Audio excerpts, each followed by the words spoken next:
Эрүүл мэндийн яам глобал сангийн дэмжлэгтэй доох сүрьегийн төсөл Монголын сүрьеэд тэмцэх нийгэмлэг.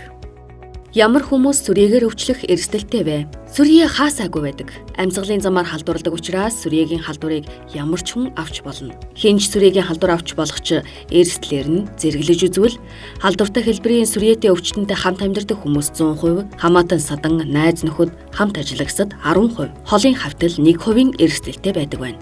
Гэхдээ хоол тэжээл муутай, гэр ахуйн нөхцөл агаар жуулалт муу, хит олуул амьдардаг, тамхи татдаг, гэр оронгүй хүмүүс, хоригдлууд, архаг архичид, хар тамхи судсаар хэрэглэгчид, хэдэ доохын халдвартай хүмүүс, чихрийн шижин, зарим төрлийн хорт хавтартын өвчтэй хүмүүс, сүрьегийн өвчлөл өндөртэй орны хүмүүс илүү өртөмтгий байдаг байна.